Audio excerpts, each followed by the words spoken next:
Reality is linked, and it is linked in the community, and it is linked in the broader sense in our heritage, our culture, and our expression. We have our spirituality and our deities who have canons of sacred texts, but our community has a godfather named James who told us to say it loud, I'm Black and I'm proud. So we go from the existential search for the divine as we navigate our experiences as Black people. We have, as James Baldwin called it, our stoic tenacity, which gives us an affirmation of our humanity, our dignity, and that individuality. This might best be summed up in the seminal work of W.E.B. Du Bois. He entitled it The Soul of Black Folk. And there are a series of essays on race, progress, spirituality, economics, and a host of myriad number of concepts. It is why we titled this session The Soul of Black Men. As the Jewish philosopher Abraham Herschel stated, to ask a question is an act of intellect. To face a problem involves the whole person. A question is the result of a thirst of knowledge, and a problem reflects perplexity and distress. Over the past year, we as individuals and a community have faced both questions and problems, individually and collectively. And as W.E.B. said, how do we march on? We as an alumni association wanted to dialogue over these questions with subject matter leaders who have embodied and advocated the perspective of the soul of Black men in their respective fields. They are here to give us insight and expertise on how we can meditate on our soul, reflect on our situations, express our individuality and our culture, practice self-care, and possibly become that best version of ourselves. Our panel that we have before us is Dwight Vick, a graduate of Virginia Tech, an athlete at Virginia Tech who was in the camp for the Baltimore Ravens, but who has two master's degrees from Virginia Tech and who owns his own company called Victory Life, where he teaches people to not only live their best life, but to make an impact on the community and their family by leaving a legacy and setting institutions and structures in place for everybody to be empowered. We have Terry Tanner, a licensed clinical therapist. We have Dr. Byron Williams, who works in the penal system in North Carolina, setting structures in place to allow people to reduce recidivism and return to the community as productive members of society. We have Dr. Rudy Jackson, nationally renowned in higher education and secondary education, who owns his own company, College Prep Professionals, who prepares people to go into college to again advance themselves through the system. With that being said, we've had a brief introduction of these gentlemen, and if they care to, they can also expound upon their expertise. But we want to start off with Brother Terry Tanner and asking him, during this crisis of what we are seeing, that has taxed people individually and collectively, how have you seen or how do you advise people to practice self-care? As we were talking briefly, this year has been challenging in so many different facets of everything. It has touched everything, our spirit, our home, our families, our work. It's made us change how we live. And during that, we've been conditioned to adapt to the new way of living. So much so that we forgot in many ways, for the folks that I've talked to, they forgot in many ways on what to do, what they used to do to enjoy themselves. They would stop reading, they would stop running, they would stop going to the gym, they'd stop fishing, they'd stop having conversations with their folks. They would just stop doing the things that that brought them enjoyment, because so much of their life was caught up in how to adapt to this new thing. And before we got started, I challenged John, Mr. Mitchell, what leg do you put on first when you wear your pants? And he said, your right leg. And I challenged him tomorrow to put on his left leg. And he said it would cause him some consternation and it would cause him some difficulty. Well, that's kind of where we are now. We've been putting our pants on right leg first for a year plus that we forgot that, there's other ways of doing things, and we've got this other ways of breathing. And I think that's a long way of saying that we forgot how to take care of ourselves. And in so doing, as we forgot how to take care of ourselves, we've just been existing for others as well.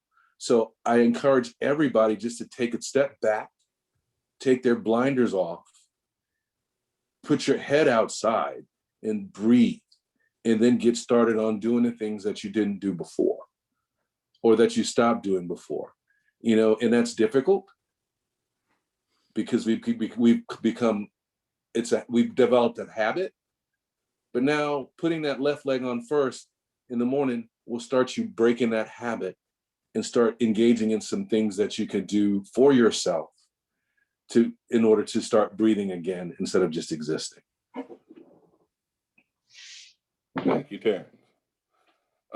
Dwight, Vic, the whole concept that you have with the victory life, how have you encouraged people to live victorious during this time? That's a great question, and Terrence made some great points. I think what it comes down to is when the pandemic hit and pretty much every state went on lockdown.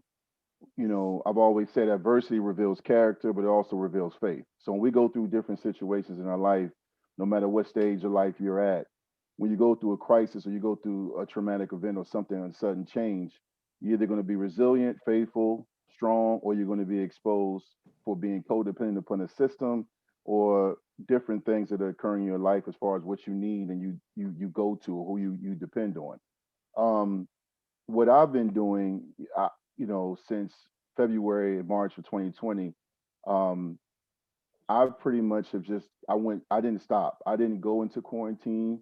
I threw on a mask. I practiced healthy habits, and I still saw clients face to face. I even went out in the community, and it was pretty alarming because I went out and saw people in their homes and even in the community, and there was a lot of despair. And then what I just began to focus on was to encourage people to be resilient, to look at what they had. I think what you saw was there are a lot of people, surprisingly to themselves and to others, that actually focus more on identifying things that they've been meaning to do, like taking care of their homes, their health. You saw a lot of people become business savvy. You saw more people create podcasts. You saw people begin to write books. I've encouraged people during the whole time to focus on those activities that they've been putting off for a variety of reasons, whether it was becoming an author, recording music, becoming more active, spirituality. I just think when you look at what happened and what we've been going through, a lot of media kept talking about the loss of life, and I experienced a lot of that with close friends and even some family members on my wife's side. But at the same time, what I really talked to my young people about, as well as my peers and colleagues, was to explore, their strengths.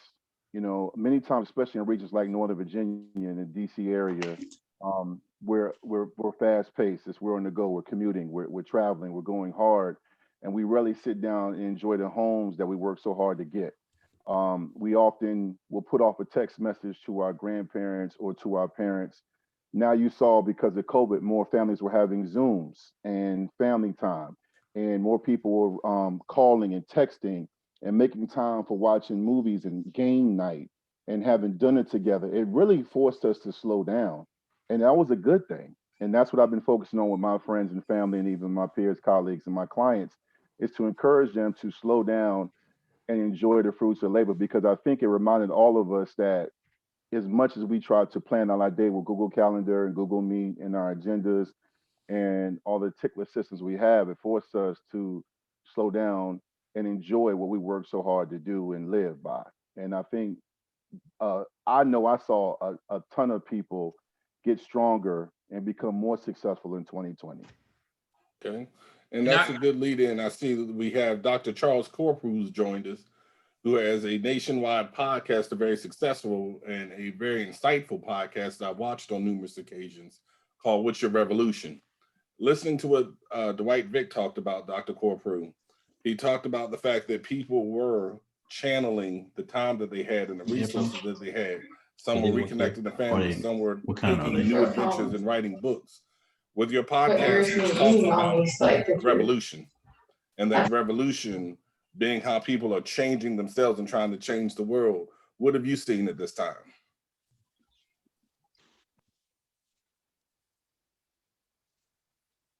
John, can you repeat the question for me? There was a little bit of noise, so it broke up. Could you repeat a little bit of it for me so I can make sure I can give the best answer? So with your podcast, which promotes how people live that type of life, which is living their revolution, where they are impacting them, where they have had a change in themselves and they're trying to change the world. What have you seen during this time of the pandemic, like Dwight talked about, where he saw people starting businesses and writing books and trying to be the best version of themselves through this? So it's interesting, John. I appreciate the opportunity to be a part of the 16th panel and to get to see some of my old friends who are here with us as well. I think one of the things I've seen, one of my dear friends is on the call here. His name is Leon Kesey. And, you know, when I think about the ability to be entrepreneurial during this time and the ability to be a amazing father and an amazing husband, that's what I have been able to see. I've been able to see my friends just being able to think about what their revolutions are and how they then go out and implement them and proliferate them. If you listen, you know, one of the top rated shows a couple years ago was actually Leon's show. Leon, if you remember Leon in college, you know, Leon was kind of happy-go-lucky, but this dude is really one of the most ardent and most fervent people that I know when it comes to entrepreneurship and thinking about how to build wealth. And the knowledge that he was able to actually bring out on the show, it was actually one of the top rated shows that year because he, you know, what he has done is really think through how his family creates generational wealth. And it's interesting that Dwight talks about that. Generational wealth, even during the pandemic, was an opportunity for us to think through how do we create wealth and how do we then pass that on down to, you know, generations who come after that. And Leon has been a tremendous model for that, not only now and through the pandemic, but years before that, in showing us really what leadership looks like, how to give back, how to be a great Omega man, and just how to create generational wealth and be a model and beacon for that. So that's the type of stories that I try to highlight on my show. Like when you see revolution happen for us. And so I'm just, you know, I'm tremendously grateful for the friendship that he and I have had for the last 32 years as a tremendous friend and tremendous role model. So that's the things that I've been able to see. Dr. Jackson, I'm going to pose this question to you. As you've heard them talking about generational wealth, you've heard them talking about facilitating and building. A lot of that comes with the power of knowledge and comes from education. And we have seen and read numerous articles about the devastating effect that the pandemic has had on especially people of color in accessing college. With your program and with the things that you've seen, how have you seen people grow and develop and try and beat back that tide? John, that's a great question. The one thing I saw, and you know, I spend most of my time outside of my 9-to-5 job on a college campus is in high schools and in middle schools. And having two daughters, one in high school and one in middle school, I get to see really what's happening in secondary ed. And the big thing that came out was the power of structure. And I think as parents, you know, we get our kids up, we get them out the house, they walk in, they get on a bus, they go to school, they come back, and they may have a practice here or there, or we're, you know, Ubering them around. But when COVID removed the structural components that pushed them through their day and helped them learn and interact and be successful, it was an eye-opening experience that our kids are just not as successful without structure. And in the same ways, we are less productive without structure.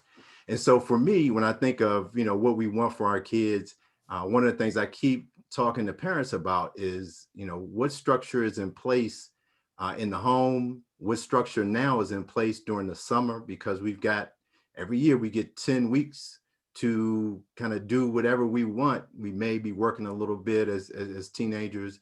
We may be playing a sport. We may have responsibilities at home. with siblings, but for the most part, we probably don't have schoolwork. And so what I'm really trying to help parents understand is that they can provide structure. And when I say structure, I don't mean the helicopter parent that's, got a list that you wouldn't even give, a coworker, but they can guide and nudge their teenager in particular to a level of independence, whether it's learning, whether it's skill building, even whether it's relational. So the big thing that before we even get to talking about college and grad school or the workforce is, what have you learned about your kid and their ability to self-manage, to self-regulate, to get work done? And most of us have had, some of us have had a couple weeks of our kids being home. I think school was out in the DMV maybe just last week, but hey, we know what it was like being a teenager. It was getting up late, messy rooms, a lot of unproductivity. So that's my big thing right now. I'm really on structure because I think it revealed something about our kids that it's not necessarily means they're bad, but these are areas for growth. Because the one thing we do know, whether we went to JMU or Randolph-Macon or Virginia Tech, is we had to learn how to adapt to a new environment when we stepped on a college campus, and how we had to manage ourselves and manage our time and manage our relationships. And that's a skill that's transferable. So I'll stop there. But the main thing right now is just, what does structure and the absence of structure really reveal for our kids as learners? I do want to remind everybody who's participating with us that if you'll just raise your hand and we can acknowledge you and unmute you, so you can also ask questions of our panelists. And I know, Rudy, this may seem unfair because I haven't done a follow-up with anybody else, but I want to follow up with you for a second, because a professor a long time ago told me that there were two things that were great indicators of success for people going into college and in life. One is their ability to handle delayed gratification, and the other was the expectations of their teachers. And I say that as in regards to this topic of the soul of Black men, in regards to when I look at my own life, that where I came from, I had delayed gratification because my parents were not able to always give me what I wanted. And that did teach me to work for it. But at the same time, I have the converse that often when I didn't have an African-American teacher, and many people will probably co-sign on this, I remember a teacher who was mad at us in high school that the city of Hampton was looking to go to year-round schooling. And her words to us, and we were a group of people that were in a geometry class, was, they're doing this because the cops want to know where y'all are 8 hours a day. And I had to stop and I thought about that for a minute. And I said, what are you communicating to me as my teacher as your expectation? So do you find the delayed gratification or do you find the expectation? Which one of those has greater weight? And especially in the context of where we are now. Well, you taking me way back to Psych 101 with delayed gratification, man. And that's fine, because that's a piece of it. I don't focus as much on that, the expectations. And, the teacher is going to be one of the biggest influences, but really the expectations start at home. My kids know, regardless of what the teacher's expectations are, what the expectations are at home. So that drives. It doesn't mean that it doesn't have any effect on my girls, because they're not immune to that.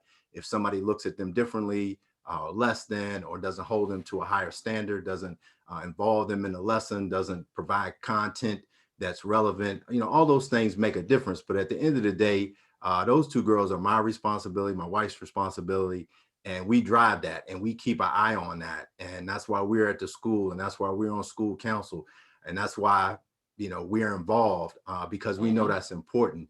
But that delayed gratification piece, I know people think of it, oh, you're going to get a PhD, you're going to get a college degree, it's going to take 4 years. It's so much instant gratification right now, whether it's parents just doting on their kids and every accomplishment is, a trip to the moon, or everything on Instagram is you got so many likes, that it's so much to balance when it comes to how people find things reinforcing what they get out of life and what kind of value they place on it.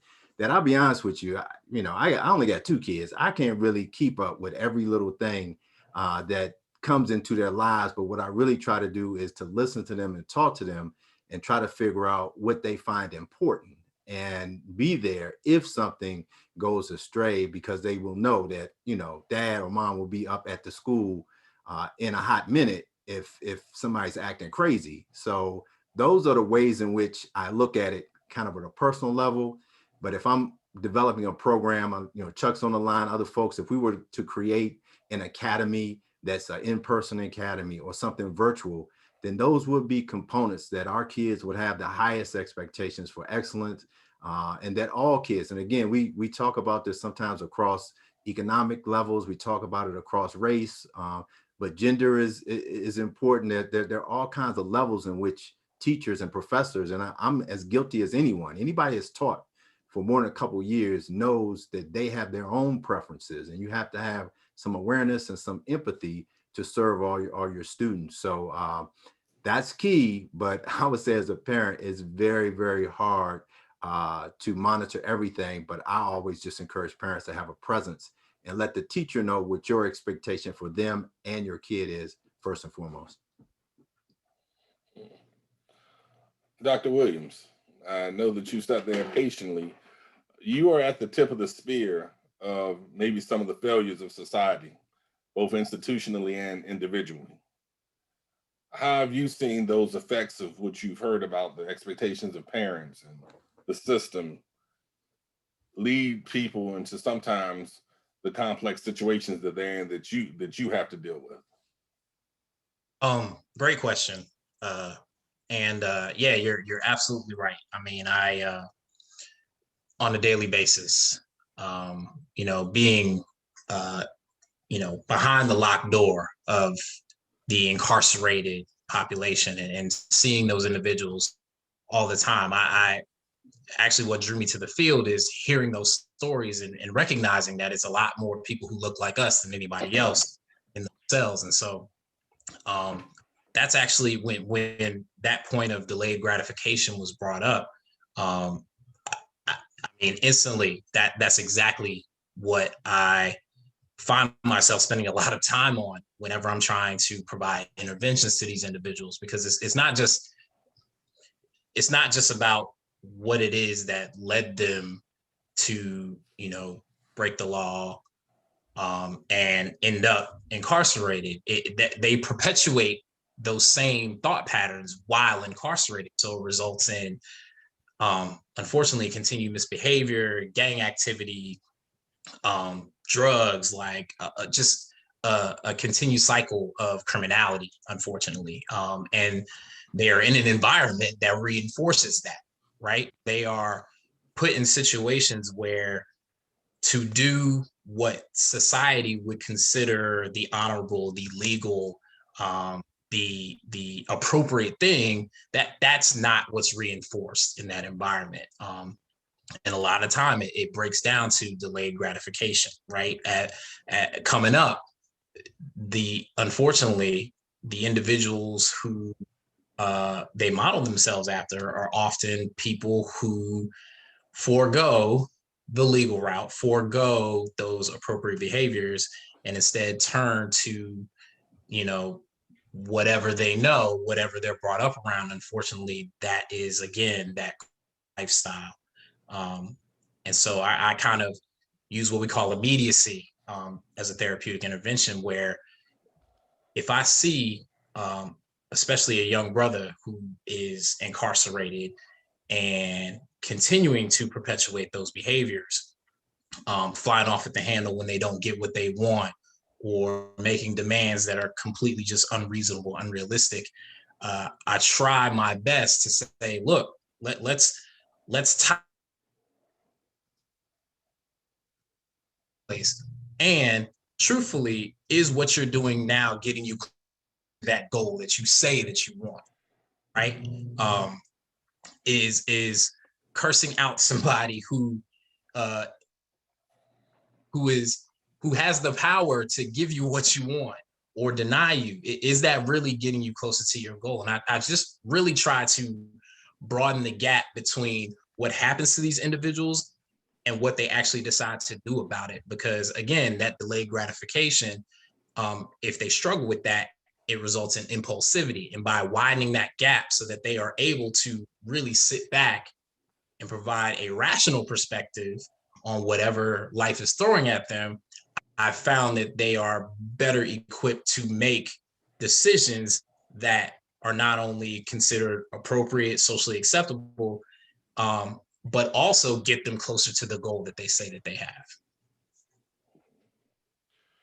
And please just reminded everybody, we have wonderful conversation going on in the chat with people reminiscing, but we don't have many questions coming into the chat. Even though people are saying that they are getting a lot of knowledge from the men that are on this panel today, which I am as well, we do want this to be an interactive session. I want to launch off of something BJ said, Dr. Williams. So I need to refer you by your professional title. It's all good, big bro. It's all good, big bro. And I see we have other doctors up here. I see we have other educators up here and people also in ministry. Something you said, Dr. Williams, made me think about a show I saw on Bloomberg the other day. And there was an African-American gentleman up there, and he wrote a book called The Other Wes Moore.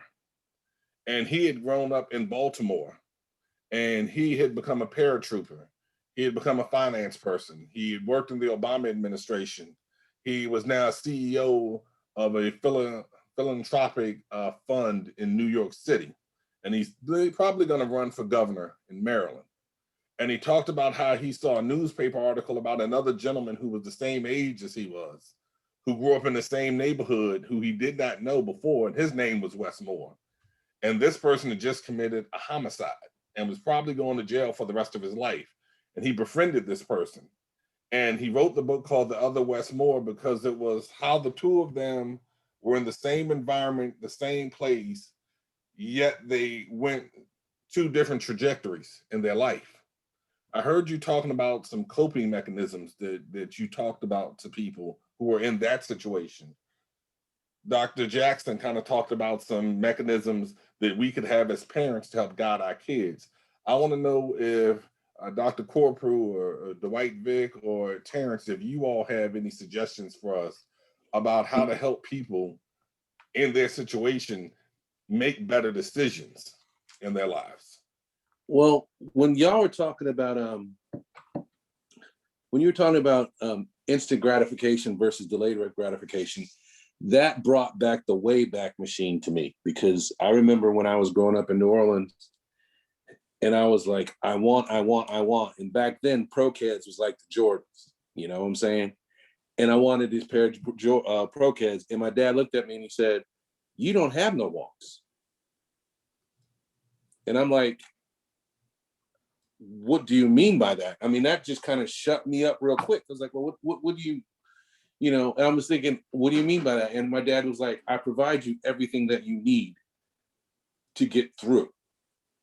And growing up and having 3 kids of my own, 21, 16, 13-year-old daughter, you know, those old school methods, you know, it's like, oh, that's what you mean. Because it's like, you know, I really try hard not to give them everything that they want, but I damn sure provide everything that they need. And there's a difference.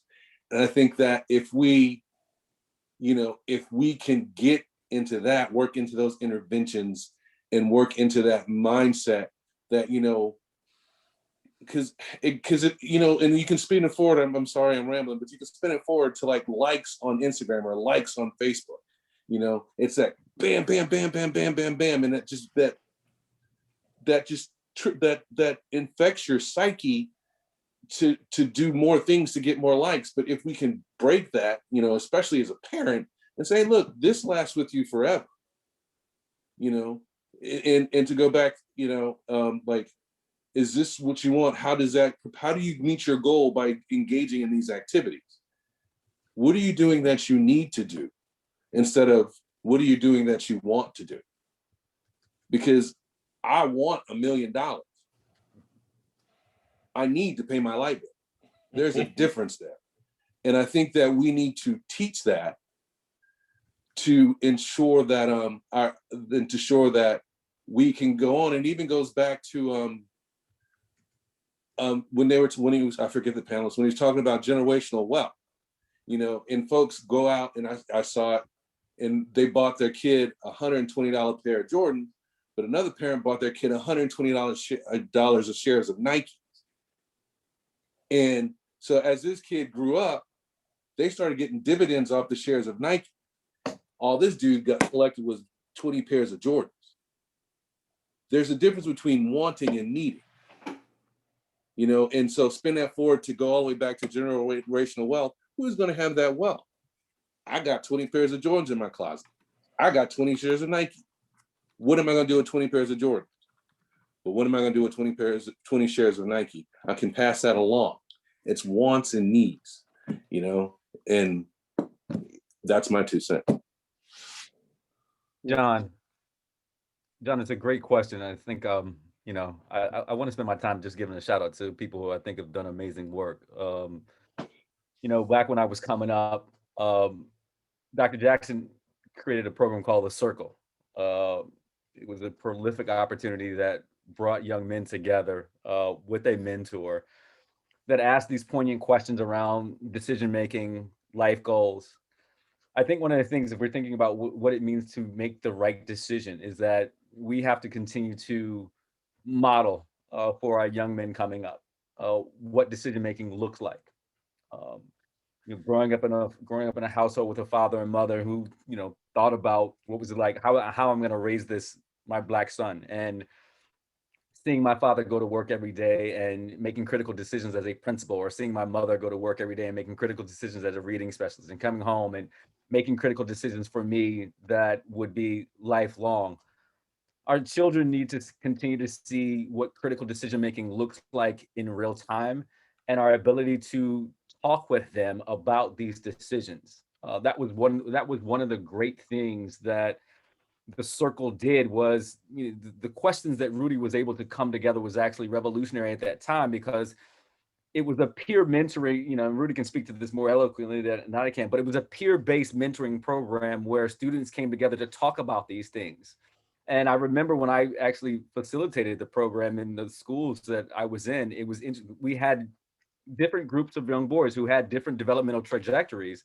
And so they got to see how they were making decisions and say, well, I thought about, doing this, or I did this. And another kid would say, well, I did it this way. And so they got to pool their decisions as well. And so that's a critical thing if we're thinking about development.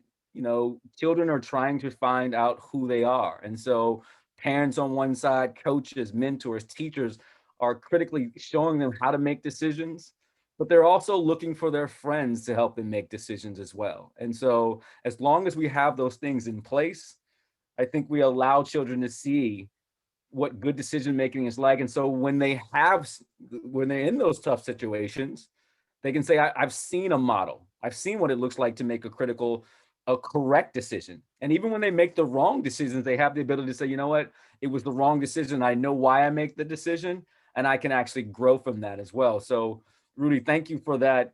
Thank you for that wonderful program that you thought about back in the 90s that impacted so many young men and even myself around decision making. And I want to thank my family, for also giving that model as well.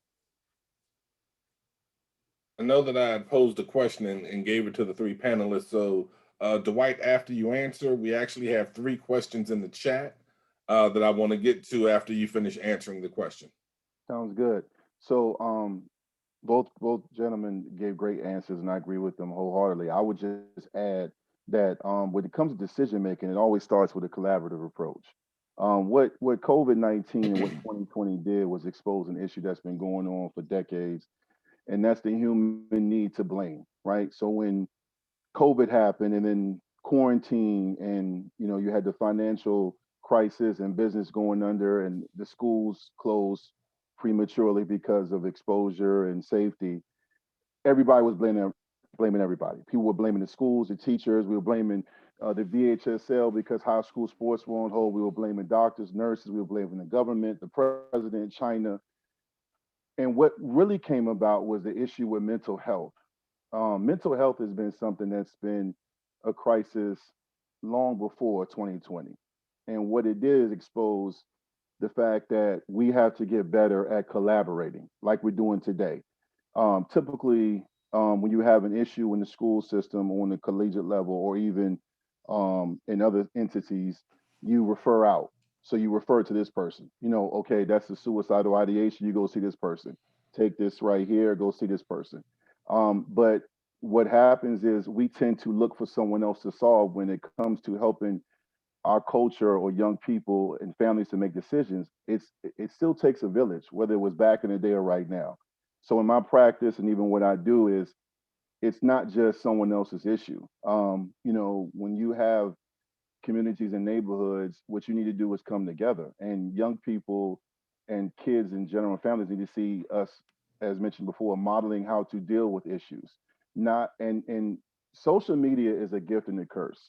Um, Typically, controversy sells. So, as mentioned before, the likes and everything like that, instant gratification is something that we will always see. But instant gratification and sense of entitlement is nothing new. That's been going on since the Old Testament. At the end of the day, the reality is how do we use a platform right now? So what do I post? Everything you put out there, especially you have the platform, is showing people, especially young people, how we deal with issues, how we manage it, how we model, how we communicate with each other. How is it just me or did I get here successfully with a team of people? Did I, you know, and if we have issues going on, we need to treat it. Often what I see with mental health is that, especially in our community, the Black community, it becomes an issue or a concern when it's too late. And we often see red flags as soon as when they're in childhood. Like Dexter Manley, I know for those people that's old school, the old Washington football player, one of the best defensive ends of all time. Everybody knew he couldn't read when he was in Little League, but he continually got passed on through the system because he was an all-world defensive end. It's the same thing that happens with kids with oppositional defiant disorder or anger or aggression or issues. But yet, if he can catch and can jump and play, or if he is okay, he's got enough credits to pass, we pass it on and they become adults. So decision making is a collaborative approach. Teachers have to work with mental health professionals, police officers, other practitioners, even janitorial staff and librarians have to work together and educate themselves on how to appropriately refer and deal with crisis as well as simplistic issues.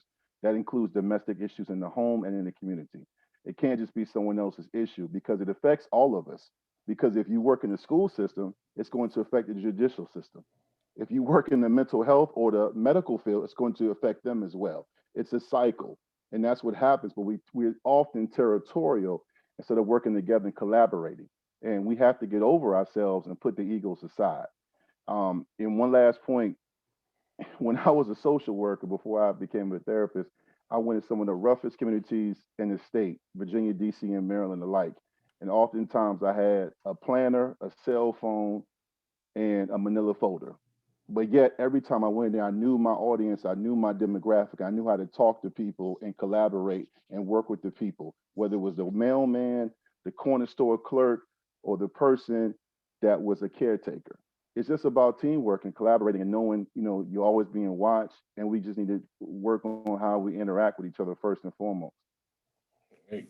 Now, I want to get to some questions that are coming from our participants, and I'm kind of going to lead into this. If you don't know who James Cone is, and I know Norman Vick does, and I'm sure Scott Adams does, James Cone is the father of Black liberation theology, and he talked about the fact of what we're dealing with now, especially with critical race theory, that even on a subconscious level, they those who are in the majority benefit from the system and from the structure and don't want to see it taken down.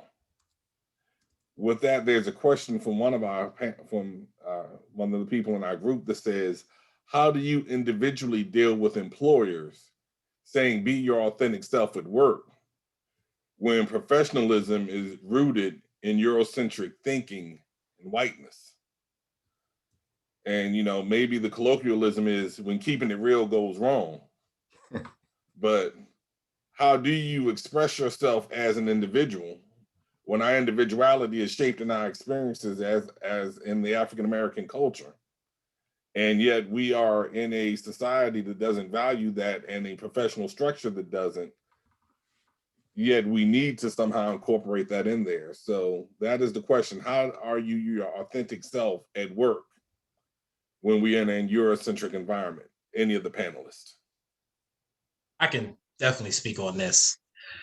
In some respects, I think me being unapologetically myself makes my job a lot easier. I saw a question posed by my man Phil Wilkerson about helping others with long-term goal setting when they don't see long-term goals being fulfilled in others.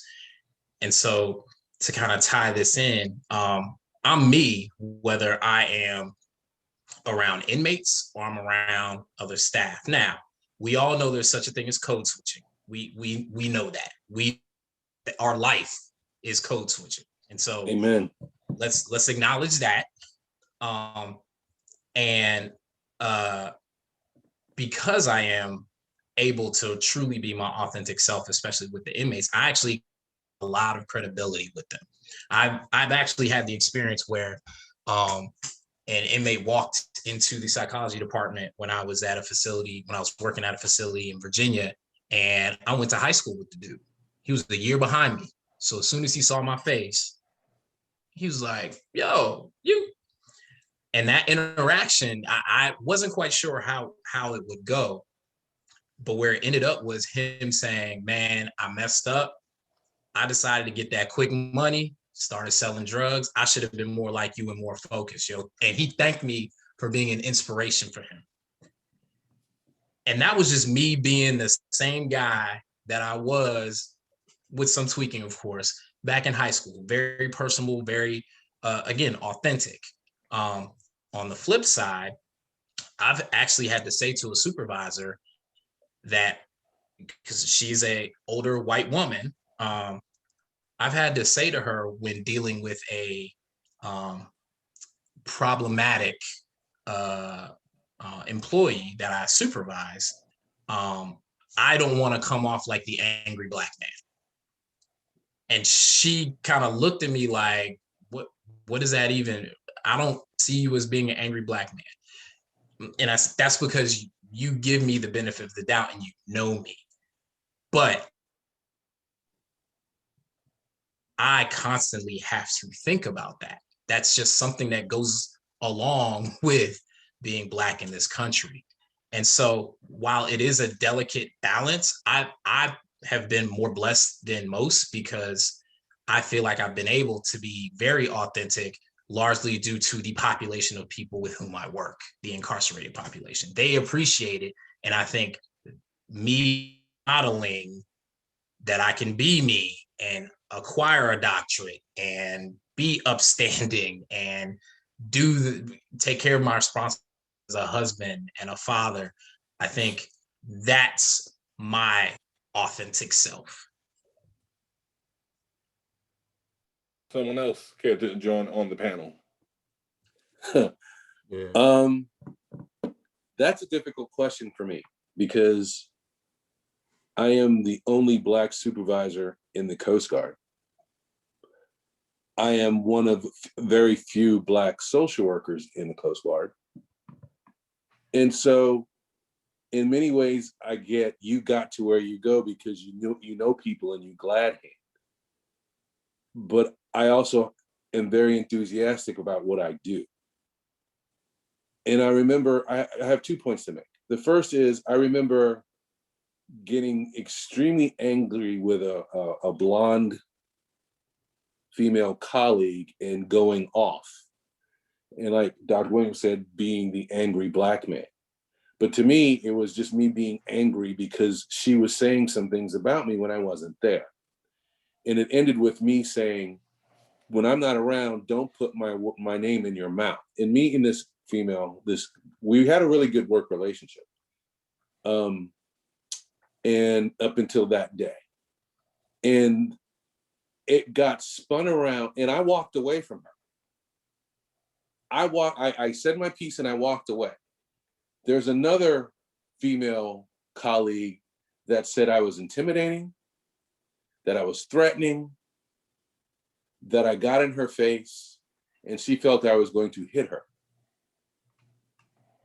When I but I'm the one who disengaged and walked away. And so they made a powwow, and I went and spoke to my regional manager, and he said to me, Terry, you're a big black guy and she's a thin blonde girl. What do you think they were going to say when you got angry? And I was like, got a point. Got a point. And the second thing is, I find safe zones where I can be my authentic self with other people who look like me, where we talk about everybody else, because it's difficult to be my authentic self when there are so many people in the office that don't look like me. You know, when there was a federal mandate to wear masks in the buildings, and there were people who didn't look like me who felt privileged enough to take their mask off and walk around without masks, you know, and who looked at me like, why are you wearing a mask? And so it's there, you know, when you're the minority within the minority, you have to find zones to where you can let it all hang out and be safe with people.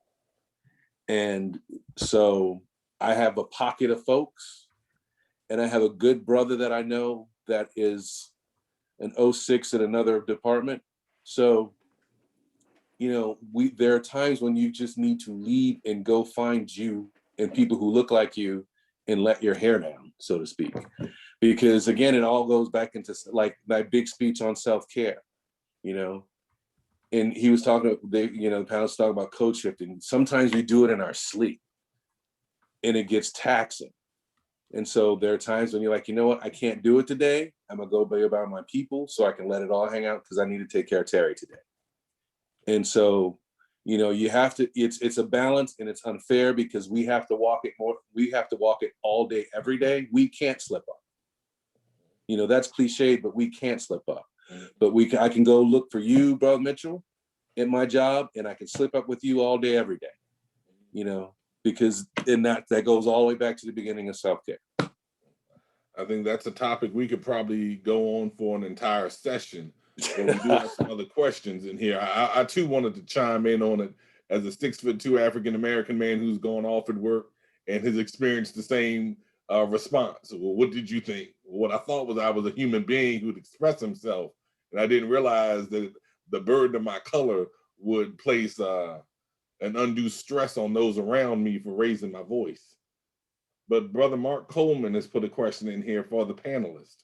And there's several of you that could really chime in on this. And it says, how have you been able to manage the anger your kids have in response to racism and police brutality when you're struggling to handle it as well? If we could have anybody who wanted to take the lead on that one. When you have to deal with these stressors that we just talked about at work, and yet, and I'll say this, we as Black people have been experiencing group trauma now for a while. The media constantly putting the barrage out there, and yes, we need the information of what's going on to us with police brutality and institutional bias, but sometimes you just need a break from it. Even our media, our TV shows, and going out to the movies. I can't do 12 Years a Slave anymore and Just Mercy anymore. I don't want any more. I'm not paying to be traumatized at the movies. So if we're feeling that and we're adults who have coping mechanisms, how are we supposed to help our kids navigate this? Yes, Dwight. I think I've been working with adolescents for 20 years, and I have 3 children. 2 of them are now 17 and 15. So even before, I mean, it's been going on forever. So it's just that, you know, 2019 to 2020, we just had more of it, especially with everybody being at home. And it, you know, obviously, not to get political, but it is what it is. But the last president incited a lot of it in regards to the rhetoric and, you know, what was tweeted and what was said. And the reality is this, is that I think sometimes when you look on social media, and you see this more with adults, we talk about social media etiquette. I see more adults misuse social media than adolescents. And what I mean is, if you are a grown man or woman and you're arguing on Facebook or Twitter, and you're part of a 2,000 page thread about politics and government and racism and police brutality, you're not solving the problem. You're wasting time because you're not going to change the mind of someone who believes what they believe in irrational behavior. I spent and spending my life working with adolescents, what I've been working on and what I've been doing with my groups, my individual clients, and even my young adults who are 18 to 22 is honesty, transparency, and real life conversations. Educating them, psychoeducation, and also techniques and tools on how to deal with and how to cope and how to be savvy. Like you saw in the movie The Hate You Give or the documentaries, using movies like the Central Park Five or the documentaries to educate kids. One thing 2020 did when we were forced to stay home is allow people to be parents.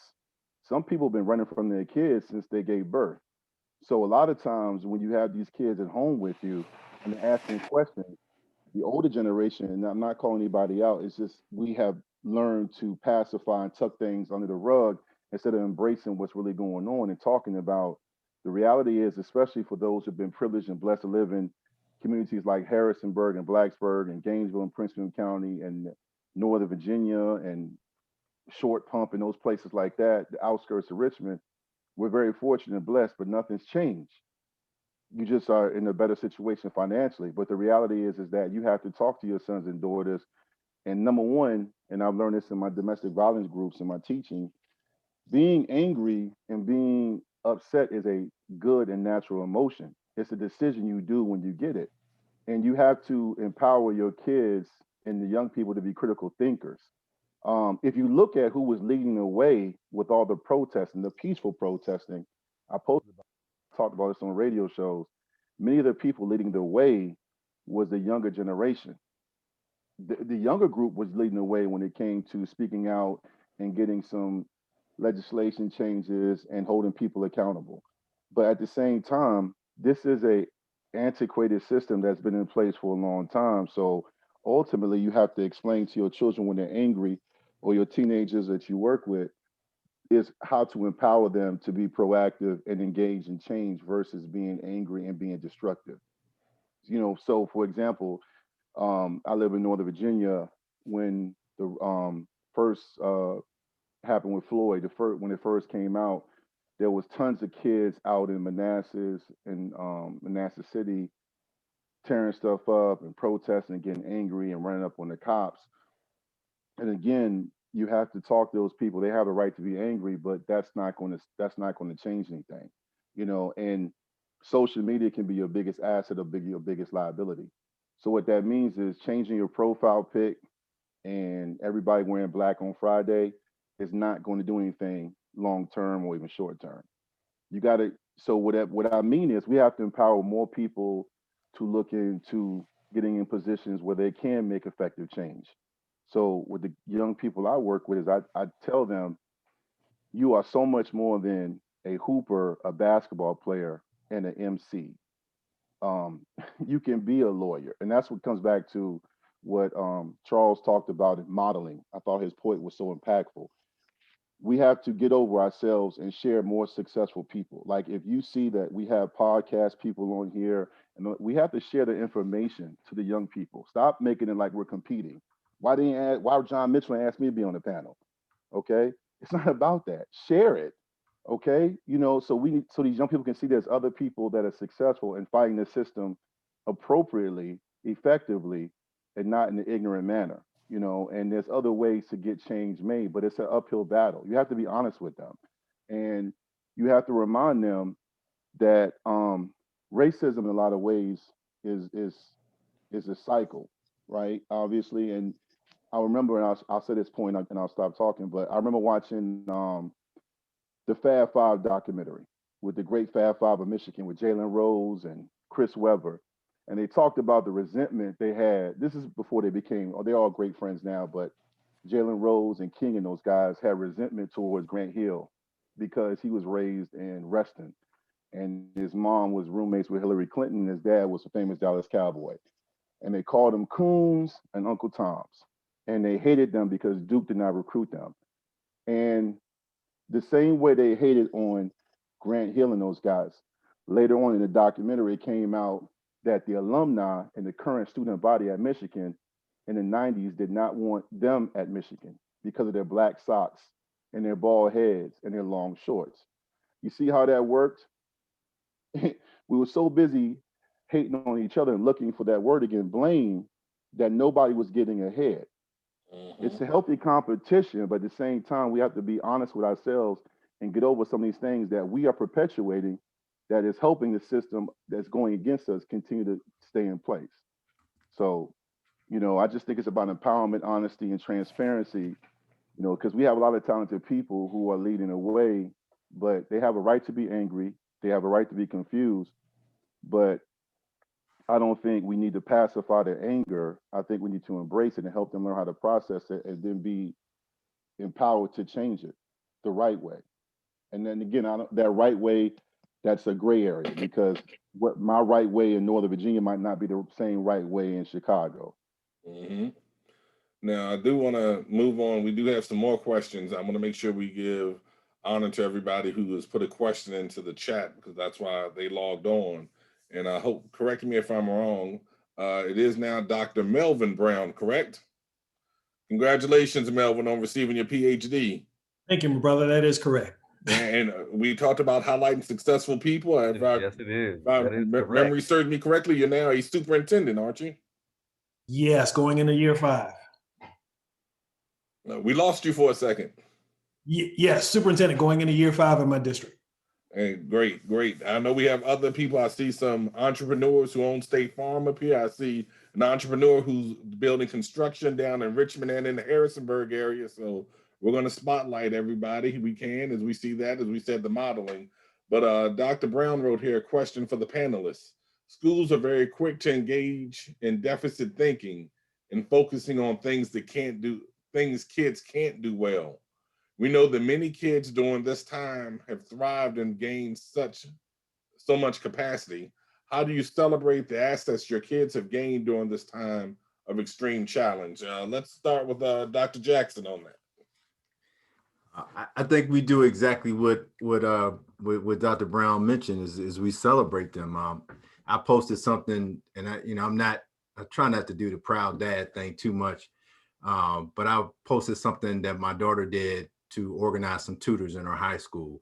But again, we can pick and choose. What do we want to showcase? We want to showcase them, in one light, or really focusing on some of the things that really show the skills that they're building or the relationships that are becoming more mature and things that are going to help them be successful as they move through high school and on to college. So I actually got into higher ed for the specific purpose of trying to impact teachers and to move them away from seeing our boys and girls as having deficits and to understand their strengths. I was a school psychologist, and after 1 year, I was just overrun with teacher recommendations for kids to be tested for special ed. And I made a decision to move out of that because I knew that I was going to get burnt out, and I was not going to have the impact I wanted by just keeping a few kids out of special ed. And I decided to work in higher ed and teacher ed programs to try to help these new teachers going into the field understand the strengths of our kids. And that too is an uphill challenge. And as I revert back to an earlier question, being my authentic self, if anybody had ever sat in a class that I've had, I was my authentic self, but I'll be honest, I don't go to work to be authentic. I just go to work to have an impact. So if I was authentic, I probably wouldn't last on my job very long.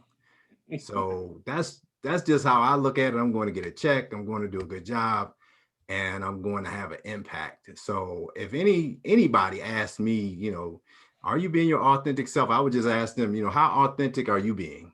I know this is not how you act at home or around your friends. So to me, that's just not the place for it. But to Dr. Brown's point, it's a challenge, and it's not just a challenge in folks of a different race.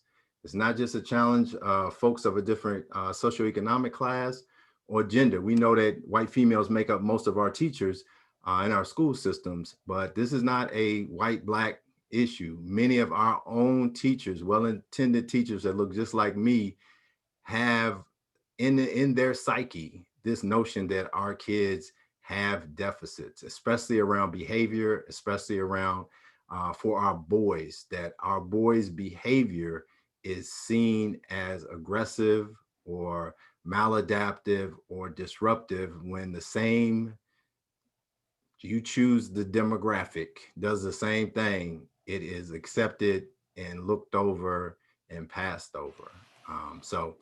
So we have to celebrate our kids and what they've learned, because many times they're learning things they're not even aware of. And we have to point out how they've grown, or we have to put them in settings where they are in dialogue with their peers so their peers can point out how they're grown. They're in water. They don't realize they've grown, but we have to help them. We have to help acknowledge that for them. And Dr. Corporal. I think Dr. Jackson has done a great job. I can't follow that, dear brother. Okay. We have a direct message to BJ. How do you help others with long-term goal setting when they don't see long-term goals being fulfilled in others? Speaking to that instant gratification piece. And I think I tried to tie that into a previous answer, but I think it's really, and we've said it multiple times, it goes back to what Dr. Corporal said, it's modeling, right? Being that example. The buzz phrase nowadays is representation matters.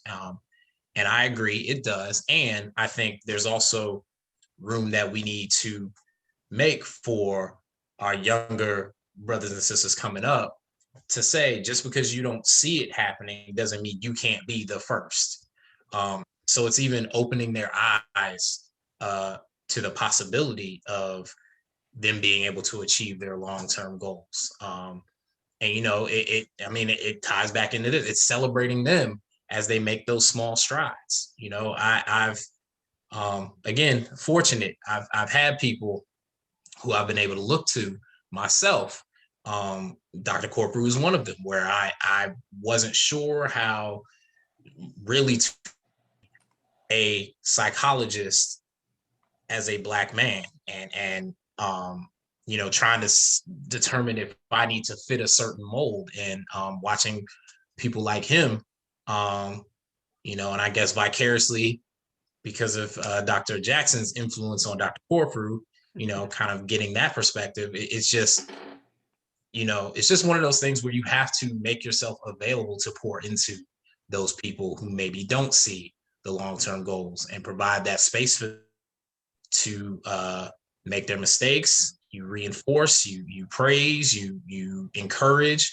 I mean, whatever is needed. Forget about that crabs in a barrel thing that we've all been told coming up, and it's about really empowering. I think that's actually the biggest thing that I've seen come out of this pandemic. If I'm legit, like, just seeing people celebrate one another, because I think the isolation caused people to really understand how important it is that they have some type of social support, and that has turned into just amazing things. I'm sure all y'all have seen the Pass the Mic videos where we're celebrating our music, the versus battles, the podcast coming out. Dr. Corporal got a podcast.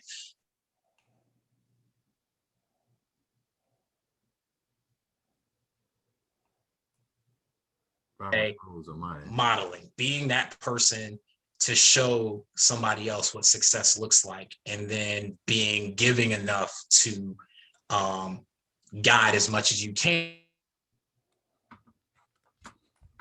Okay. I think we've lost to BJ again.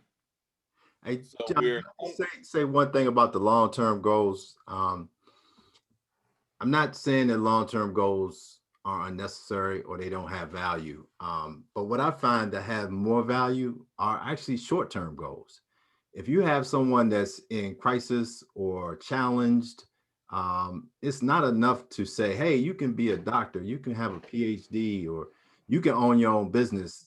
I just need you to get up this morning, do what you need to do, get to where you need to be, and be successful today. Then tomorrow, I need you to repeat that.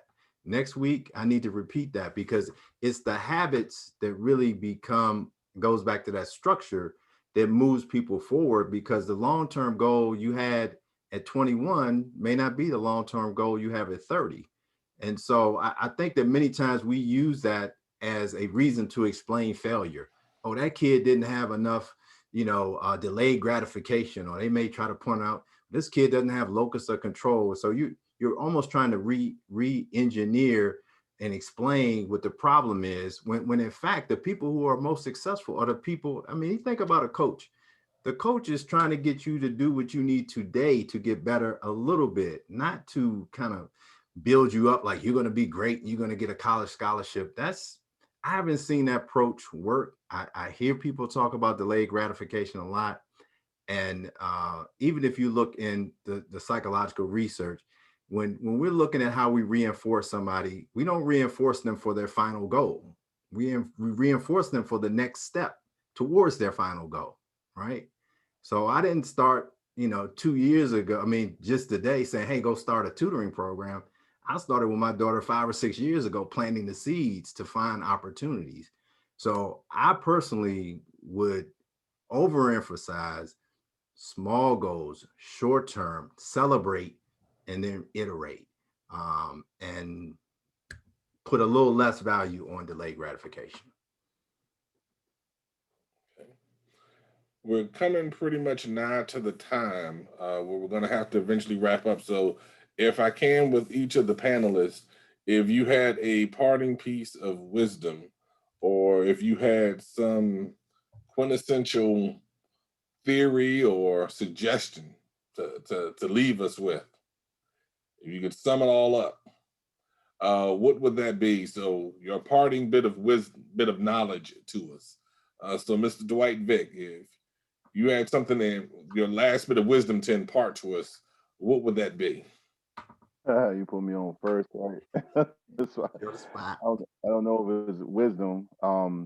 It just goes back to number one. I do want to thank, before I make my point, just honored to be part of this great team, great panel, and shout out to JMU. I always had love for JMU, even though y'all take shots at me. I'm the only Hokie on the panel.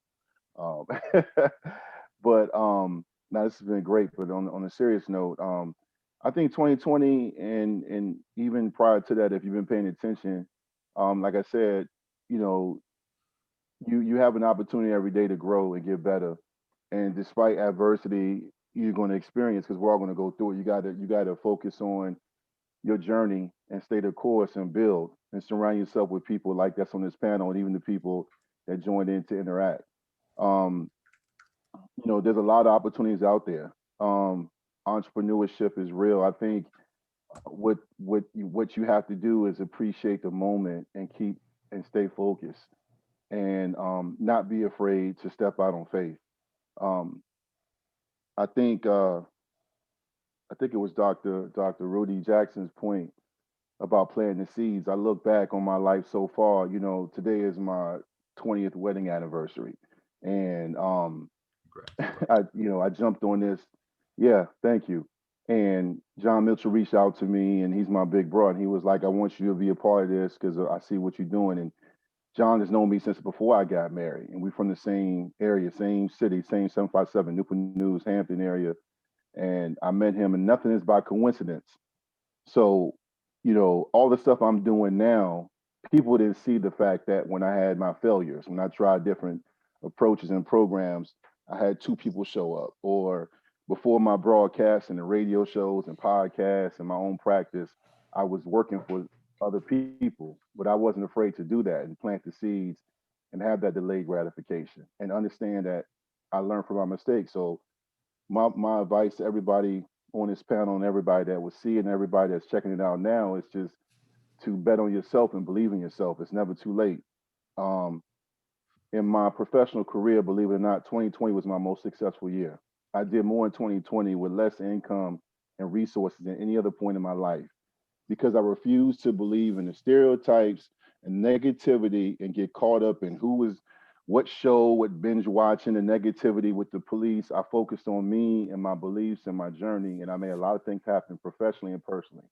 Um, and you only get one crack at this. So you got to stay the course and stay focused on what you need to do for yourself, your family, your friends, and recognize it's going to be a long road, but at the same time, you're going to make it if you believe in yourself and you keep working hard, and take care of your mental health. That's my last point. Don't be afraid if you're battling depression, anxiety. I'm not pushing medication management. I'm just saying take care of yourself. Self care. Find someone you can talk to that's an appropriate professional or someone in your field that knows you, that wants to help you legitimately and ethically. And don't be afraid because a lot of us are work in progress. But as long as you're working towards your goal, you're going to be fine. All right, thank you. Uh, Terry, Brother Tanner. Um, it's going to be kind of hard to build on everything these brothers put out to go to add more wisdom to. It's going to be extremely difficult.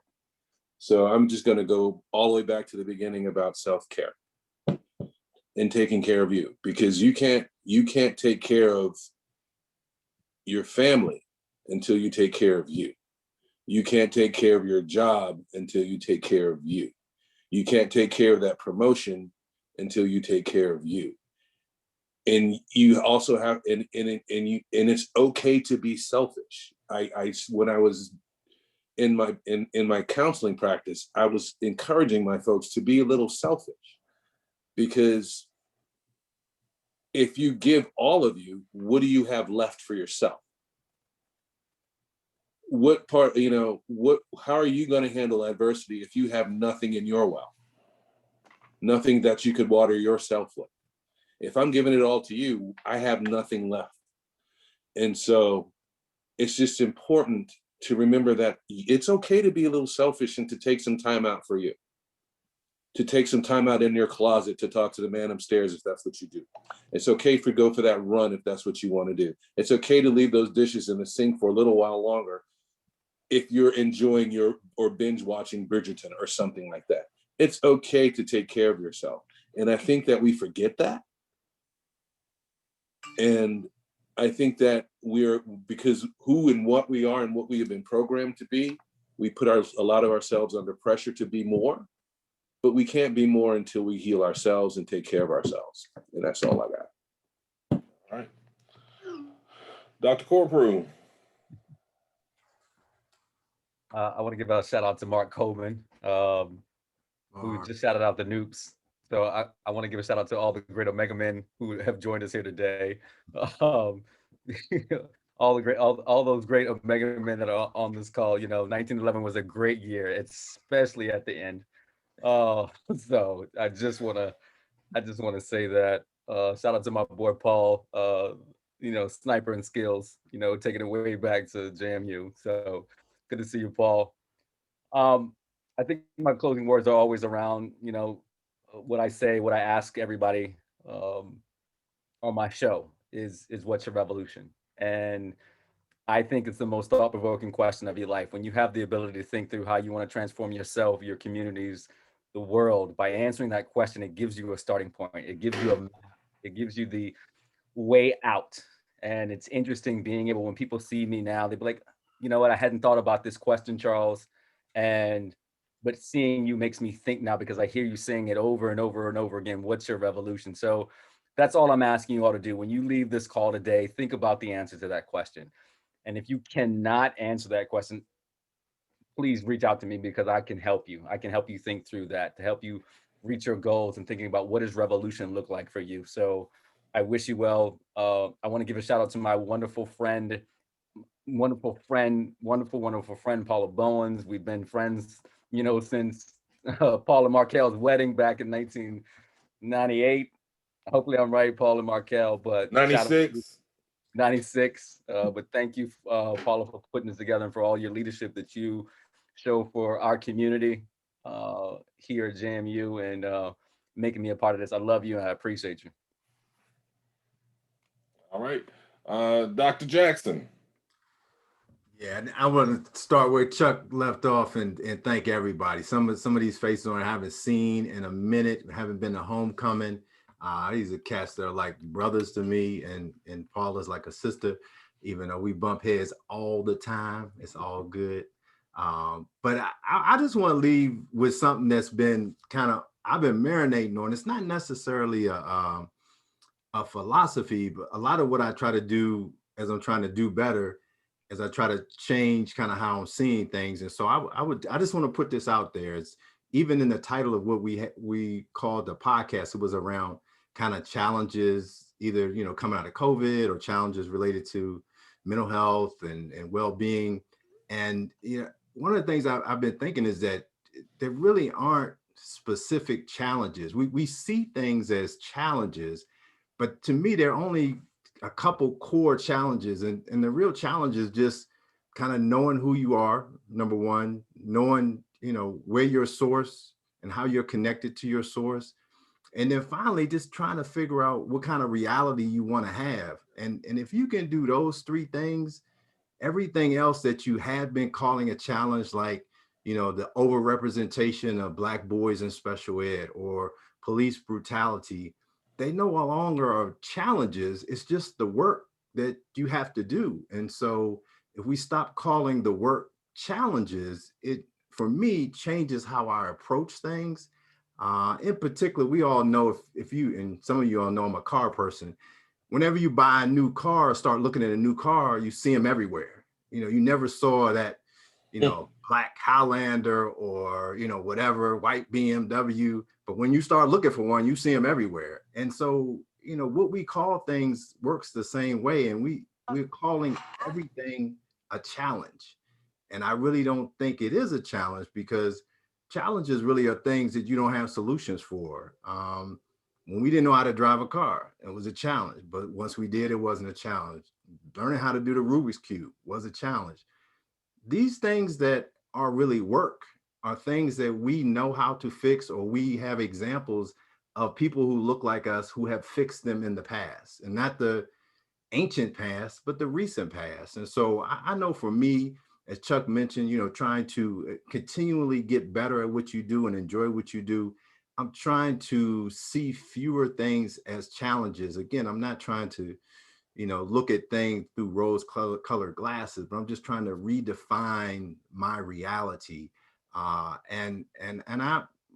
three things are just knowing my only challenge is just knowing who I am, knowing what my source is, and defining the reality I want for the future. So I just love for other folks to let that marinate a little bit, see, give me some feedback, let me know what you think about it. And maybe that's something we can talk about in the future. So I love you guys, would love to see you at homecoming soon so we can have a drink, have some fun, chop it up, take some pictures, and do what we do in the name of JMU. Thanks. All right. Dr. Williams. Hey y'all, I think I got kicked out in the middle of my probably very long-winded soliloquy, but I will just, thanks for that. I would just say, kind of in the same vein as what Dr. Jackson said, when you think of challenges, a lot of times we ask why.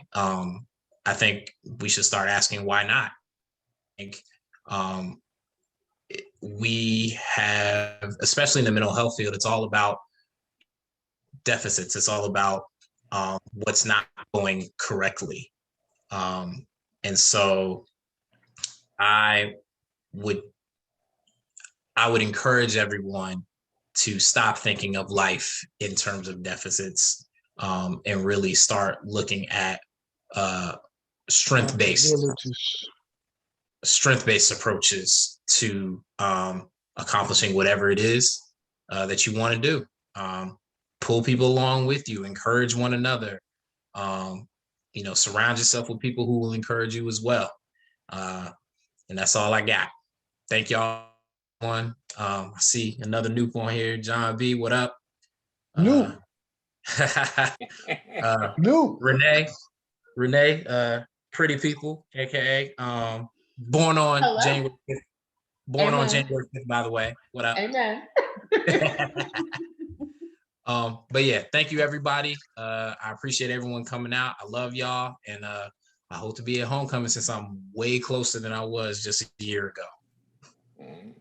I encourage everybody to look through the chat. People have put out some web pages and some links. Thank you to my lovely wife, Desiree, for telling everybody to get off of the silhouette and get off of the background and put your face up there so everybody can see everyone's smiling face on the videos. Also, please remember there are a couple of people that put up there their websites for some of the businesses that they have. You can follow Rudy. It looks like Rudy. How do we follow you on Twitter? What is it, Dr. Rudy? Man, I think it's Dr. Rudy. My Twitter game is on F right now. But the website is yourcollegepro.com, and I'm on Facebook. So yeah, I don't do much tweeting. Okay. On Facebook. Dr. Corprew, how can we follow you on social media? What's your revolution on everything? Okay. There it is. And Dwight, Vic, how can people find you? Yeah, I tweet all the time. So on Twitter, at Vic757, and also on Instagram is Victory Life, VICKTORY Life, my IG account. Okay. If you all could please place it into the chat so that everybody can do a cut and paste and follow you.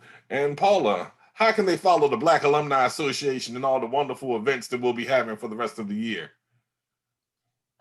Twitter, Instagram, and Facebook should be JMU, be at JMU BAC. Okay. Again, thank you for allowing me to be the host. Thank you for everybody who joined us today. I think it has been a very insightful conversation and dialogue. I really do appreciate our panelists and all their expertise. I appreciate you all and the questions, and we have bigger and better, if you can believe it, sessions coming up as we lead to homecoming. Speaking of homecoming, what's going on, Willie Lanier? Homecoming's November 6th, that week of November 6th and 8th. So we're planning it right now. Desiree, what did you want to do? Where are you? Hey, I'm here. I was just wondering if we could take a picture of all of the participants. I think that would be great for social media and to allow people to see who was on today's panel and how they missed such a wonderful discussion. I don't know how to do it, but can we take a picture? Charles Corprew. What's up? I have a close friend in North Virginia by the name of Charles Corprew. Are you related to him? That's my father. You know, Charles Corprew Sr. went to West Virginia State with my uncle. Junior went to West Virginia State. Yeah, that's my father. Yeah, you the third, okay. I'm the third. I was in Lambda Omega chapter. So am I. Okay, I'm in Alpha now. Gotcha. We don't want to make anybody upset, but I enjoyed this program tonight. I have a Zoom conference. Saturday, 11 a.m. to 1 on conquering racism together, sponsored by the United Church of Christ, the Justice and Witness program. We got 5 panelists. I'm gonna send a link out to many of you, if not all of you, if you can make it and peep in. I'd like to see the JMUs and the Virginia Techs have a senior citizen forum, because I had a lot to add tonight as being a parent of this generation, particularly when it talks about the authentic self. Can you imagine being a preacher for 30 years, a pastor for 30 years, and people are surprised because I know about Beyonce, and they surprised because I know about James Brown, and want to know if I'm drinking water or gin? Y'all have a good night. I just had to say something. All right. All right. So who knows enough about Zoom to take this picture? You just do a screenshot. You take Rudy took it already. But let's Okay. get another one with everybody's. Oh, Rudy did? Yeah, but let's get another one. Everybody, Tiffany wasn't on. See, May we get Newsom. everybody's We Willie, need Mary and Mary. Renee. Mary, Mary's Renee. not Can on. we get y'all? Oh, that's here. Okay, what about Renee? DST. All right. Can we let's say count go down. Dukes? Leon, pick up your phone. All we can see is your neck. Y'all clowning. All I'm right. driving. 1, 2, 3. All right. I think I got everybody except the last one. I'll throw it in the chat. All right. All right. Peace, everybody. Peace. Thank you, Take care, guys. everyone. Thank you for Thanks, participating. everybody. It was great. Thank Great you, time, everybody. y'all. Great job. Thank you. Have a good one. Outstanding panel. Wonderful. Thanks a lot. Paula, stay out of trouble. What? Willie, good to see you, bro. Paul, y'all take care. Hey, you too. Be good. All right, bro. All right. Rudy, you coming to Hey, homecoming? John, I can't leave without throwing up the yo. Yeah. Hopefully. That's what we should have done for the picture. Oh, yeah. Yeah, I'm going to try to come, Paula. You coming? All right, bro. I have to be Thanks, there. Paula. Thanks, All right, Dr. John. Thank you guys. Thank Thanks, you. man. Doc, good Hey, to see hey, y'all. Y'all Paula. take care, man. Thanks, John. Absolutely. You Terrence. want to stay up a second or you want to give me a call? No, I'll stay on with you. Okay. Now, Thank you, Terry. What do you think? Oh, I thought it went well. What did you think? I thought it went very well as well. I Oh, really like. hold on. Let me do this. Nope, hold on. There we go. So you want to stop? Yes.